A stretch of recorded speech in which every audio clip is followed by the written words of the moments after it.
Welcome to our new Tax Provider app, which is designed to help you or your clients determine the amount of tax and national insurance contributions they should be setting aside each month in order to ensure that they've got sufficient in hand to pay their tax liabilities when they fall due.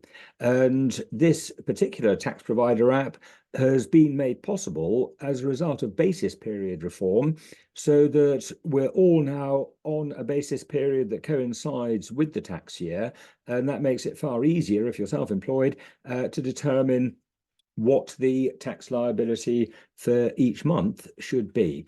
Now, if I look at the 24-25 year, first, as usual, we've got the options for have you yet reached state pension age and are you a Scottish taxpayer?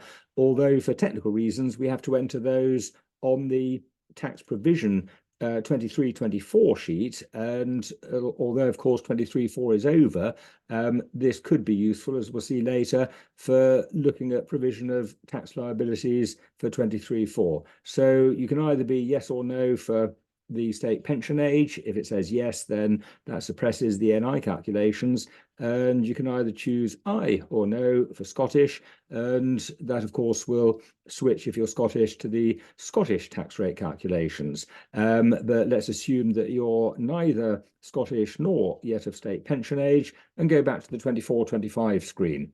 Now, if we're going to do it on a monthly basis, what we can do is get the client to enter the various elements of their income, and let's just do it for a self-employed client for each month. So for April 2024, let's suppose that they've got self-employment income of £1,800, and they've also got a small property business, so maybe they've got property rental of another 750, and who knows, they might have interest, they might have dividends. They could be paying a monthly pension contribution, and let's suppose they do pay £500 a month net into their pension plan. They may or may not be making charitable donations. And then carrying on in the monthly column, in a moment, well, not in a moment, straight away, I can see that the provision required is in fact zero at the moment, and that'll be because their income is within personal allowance, etc. If they had employment income, which they haven't, then I would put in the tax deducted, not the NI, under PAYE. But where it becomes very interesting is when we move forward, and I've zoomed in on this screen so that we can see it as clearly as possible. But if I go to the right, at the moment, I've only got income of 2,550, so not surprising that there is no tax to be worked out. If, however, I were to input further months, and let me use this shortcut, click repeat monthly. Do I want the April figures to repeat in the other months? Yes. Then, of course, we do start getting some tax liabilities. And if I go to the total columns, we can see that we've now got total income we're anticipating of 30,600, net pension contributions of 6,000. The provider works out the total tax and NI for the year and then divides it on a monthly basis.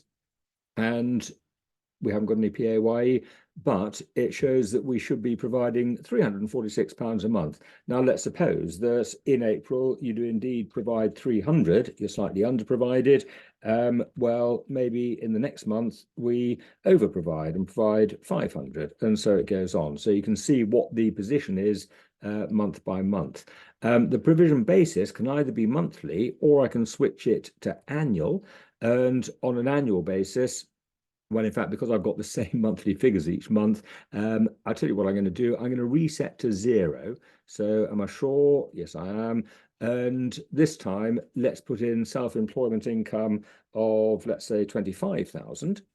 And that, because it's already over the personal allowance, shows the amount annually that I should be providing on a month-by-month basis.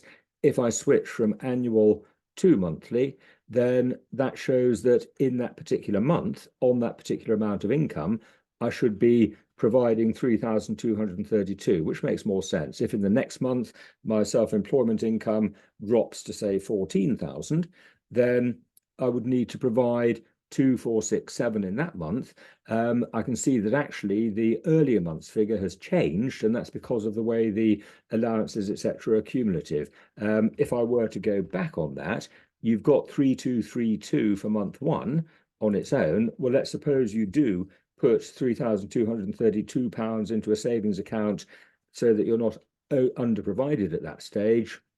And then I have the extra 14,000, which is a lower figure, of course. Well, I can see that because of that, I'm then going to be under-provided for year one, because that provision goes up. But I would only need to pay 2467 plus the under provision in order to get us back on track. If I go back to an annual basis, then we'll see that the figures balance out over the year with no further income, and you can play around with it in that sort of way.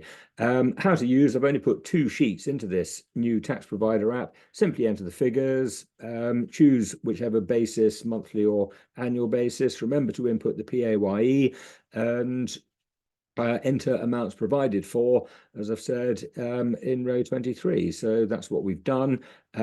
If at any point you see a number of hashes, then that's because the income has the totals. Let's repeat this monthly and see what happens. That's going to repeat the April figures. Oh no, still got no hashes there. But if I were to add in a dividend, let's say in December 24 of 500,000, then that might introduce some hashes. It still doesn't actually. So let's just put the dividend up to 1 million, and there I've got hashes. Click auto fit, and that then automatically widens the cell so that the hashes disappear. And then the final point, the self-assessment. I'm assuming the taxpayer here, of course, is on self-assessment. Due dates. We've got the total class 2 and 4 with the ridiculous dividends. It's over 500,000. We would pick up the PAYE tax figure, if any, that'll be in this row. Pick up any amounts paid in January 25. The tax provision for the tax year that we're currently in, 24-25, falls due, of course, on 31st of Jan 26, but the tax might, some of it would have been paid with payments on account. So let's suppose you had a payment on account of 220,000. No, it doesn't matter what the figures are, not very much then. And the same in the following payment on account date. That would then give us the final payment due on 31st of Jan 26, plus the first payment on account, add in any capital gains tax, and away you go. So looking at it on a monthly savings basis is what the idea is behind this new tax provider app. And you could use it on that basis, I would suggest, for 24/5. I personally would use the 23/4 sheet by simply entering total figures in the March column. So we're obviously now in a position to know.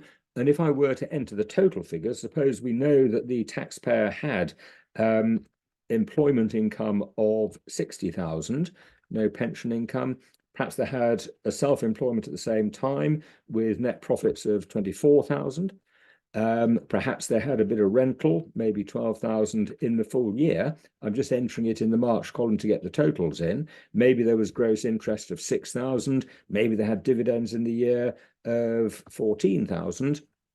So we've now got their total income at 116,000. Oh, look, we can even put in child benefit payments. So perhaps they had 3 children and were getting child benefit of 2,500, say. We can put in net pension contributions. Let's suppose they put in just 4,000 a year of pension and no gift aid. And we have got all of the input figures there, oh, except the PAYE. So on the 60,000 of employment income, perhaps we paid under PAYE 34,000 in tax. That would be, of course, from the annual P60. And what we then have, I think I've probably overestimated. I have, haven't I? What I've got there, that is the provision required, 33 on the whole of the income. On the 60,000, you might only have had, let's say, 18,000 of PAYE tax. And so that would leave us with an amount of 15,931, which is payable on the rest of the income. And then we've got the self-assessment due dates. I've got the total tax class 2 and class 4 of 36,431. And I've got less the PAYE tax and the final payment due. I haven't put in payments on account, but you can see what would happen if we have paid those. I mean, let's just put in payments on account, which might have been, I don't know, let's say 8,000 each. And that then reduces the final payment next January to 2,431, tells us the payment on account for 24/5, first payment, and that then gives us the due date 31st of Jan 25 of 11,605. So very useful, I would hope. And the tax provider, brand new this year. Get the demo, have a play with it.